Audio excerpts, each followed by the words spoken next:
On paper, this is a rich country, yet its people are forced to shuffle along in lines for toilet paper. At 65 years old, Ivan should be enjoying his retirement. Instead, he spends his days queuing. What have you got in your shopping trolley? Nothing? What do you want today? He wants sugar, milk, soap and toilet paper. This in a country with some of the largest oil reserves in the world.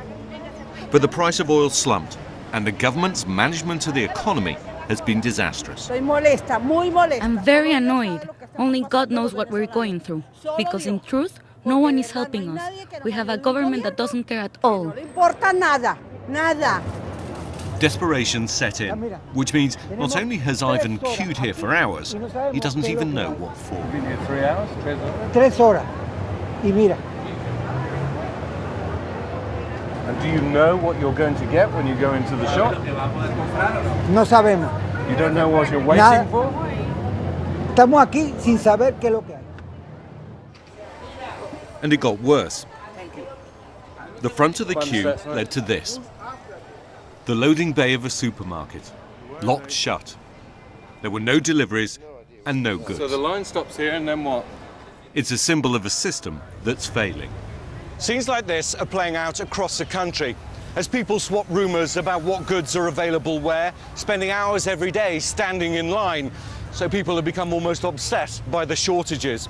And it's played extremely badly for the government here, which has now turned to its old nemesis, the United States, accusing it of waging an economic war against the people. And a recent move by Washington, declaring Venezuela a national security threat, has just handed the government here a propaganda victory. President Maduro accused America of trying to overthrow his government. Military exercises were ordered. Diplomats were expelled as he rallied people to his side. Obama liked to destroy Venezuela. And if journalists from England are very good with Venezuela, they need to understand very well that at the moment, Venezuela is near to be attacked from the United States. President Obama said it was part of sanctions against 7 officials, that he doesn't really see Venezuela as a threat. But it's hampered his efforts to redraw America's image. And although it's given President Maduro a reprieve, it'll be short-lived, as Venezuela's problems only grow. There are fears the economic crisis is literally killing people. Dr. Romero is a cancer surgeon. He gets just $50 a month in a public hospital, so also works here in a private clinic. He says patients in the state system are at greater risk, more having radical surgery, because of a shortage of equipment and medicine. The situation right now is very difficult. Every day is worse.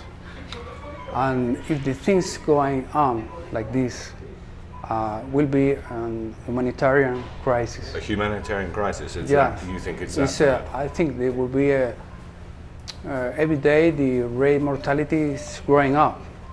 And breast cancer is going up. Many here live in fear of opposing the government. But there have been protests, some violent. And unless the price of oil rallies, there's likely to be more shortages and even greater strife. Ian Pannell, BBC News, Caracas.